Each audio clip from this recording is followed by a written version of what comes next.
How you doing, guys? I'm Brian 505. We're here with another Upload ABQ review for you. Today, we're actually going to be talking about cars. This is going to be the first car video that we've done. Here with my boy Roone. How you doing, Roone? Good. How are you? I'm doing great.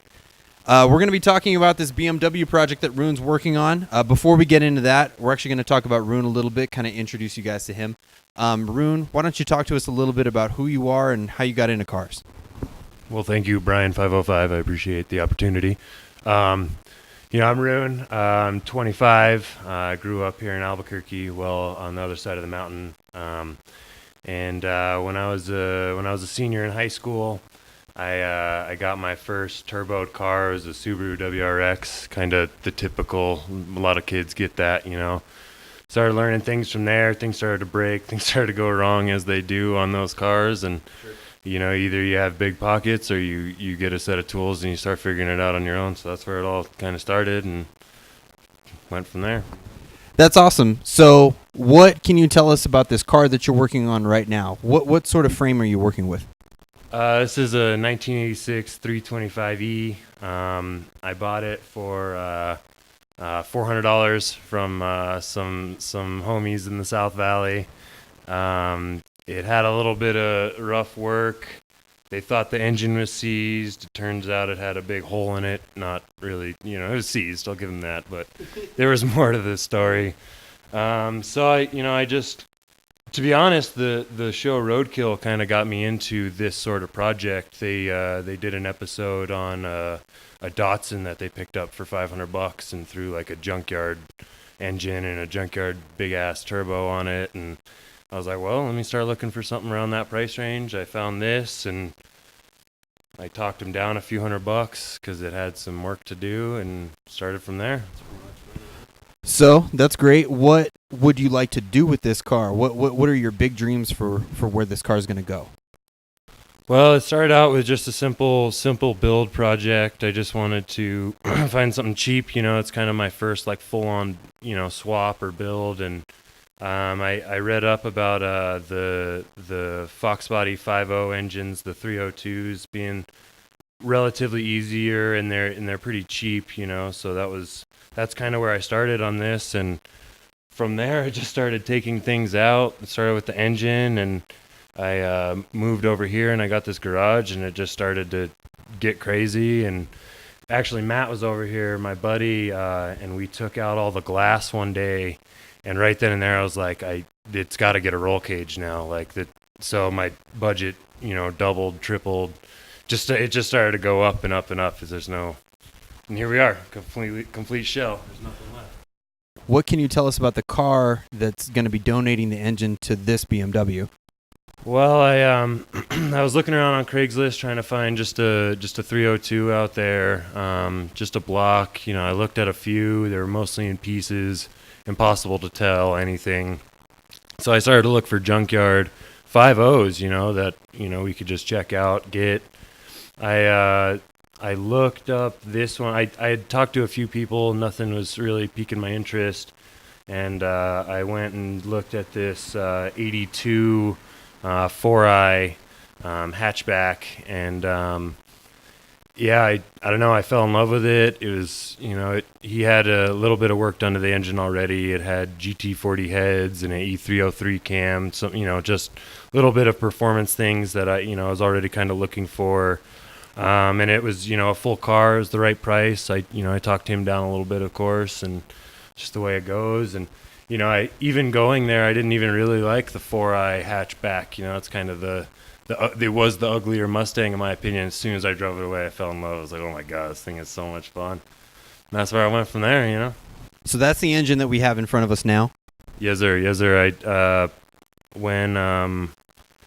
When I decided on the roll cage, we got it stripped down completely, and I've just been waiting on, the guy to finish up a few other projects. I actually ordered the metal this past Monday, so, we're going to be sending her off here pretty soon.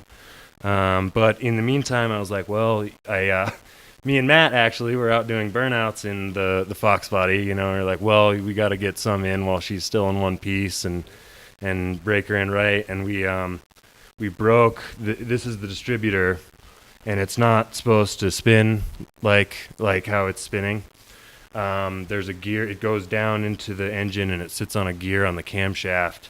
And I stripped the gear completely off of the distributor. The distributor is basically, it spins in here and it connects all your coils to your spark plugs, tells it where to fire and whatnot. So we ripped that off, and so I knew there was some pieces in there in the engine. So it's like, well, we could drop the oil pan and try and find it, or we could just take it out and start the build process, because I'm going to rebuild this whole engine anyways.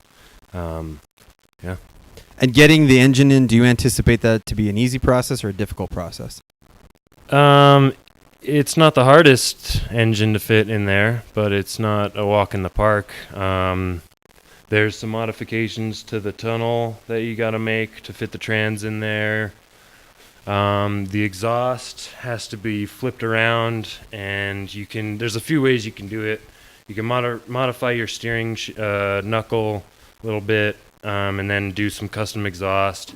You can flip them, or flip one, get two passenger side headers, throw one, and then wrap it around to the other one, and then connect them and make it go back.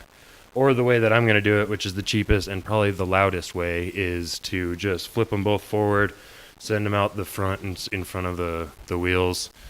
That's the spot for that's like a good way to get around the steering shaft.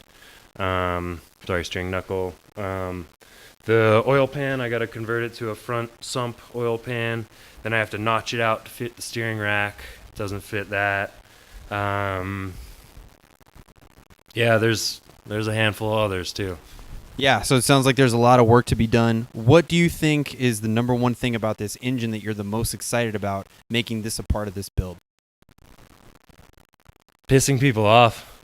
Like, for real, all the BMW people hate me for not going to BMW, and everybody else pretty much hates Ford, so they're all pissed that I'm not going LS.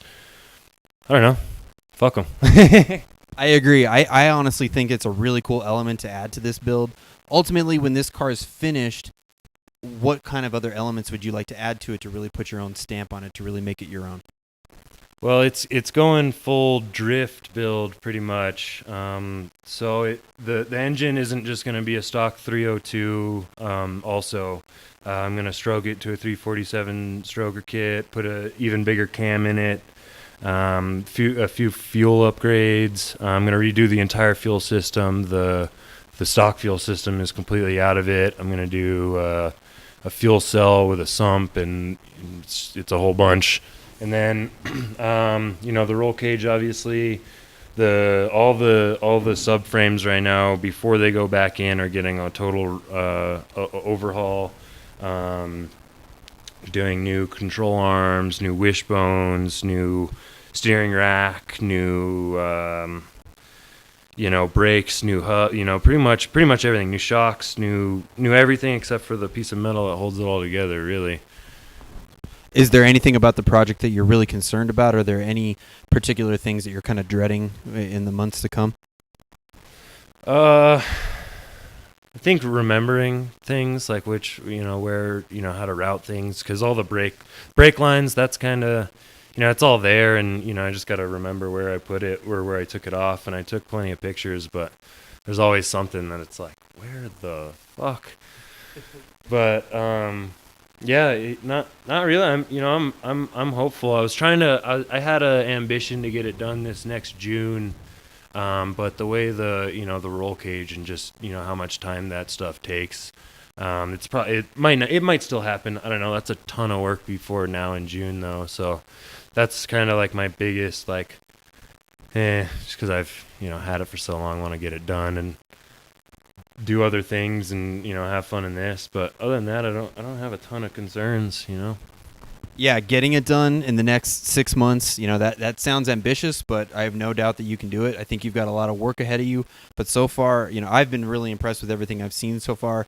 If you're talking to a car enthusiast, but ultimately a noob like myself, when this car is finished, what kind of stats would you expect it to put down? What kind of horsepower? What kind? Do you think it's going to be more of a light and speedy car or a big powerful car? What ultimately would you be shooting for as far as that's concerned? Well, the whole plan is to make the tires spin. That's really all that matters. As long as tires are spinning, it doesn't really matter how much horsepower it makes. But It's a little ambitious, but I'd like to make 450 with it. I don't know about torque, somewhere near there, but I've seen them do it with 347 strokers. It doesn't happen all the time. So I'm shooting for over 400. I like 400 plus to the wheels. That's what I'd like, but we'll see. Fantastic. Well, Roone, I really want to thank you for coming out today, letting us take a look at your car, taking a look at your engine. Hopefully, we're going to be talking a little bit more about this car as we get a little bit further in the process. We're going to be giving you more videos and more updates through Upload ABQ. I'm Brian 505. This is Roone. Thanks a lot, Roone. Thank you, buddy. I appreciate it. Thanks a lot, guys. We're going to be giving you another video pretty soon. Appreciate you. Bye-bye.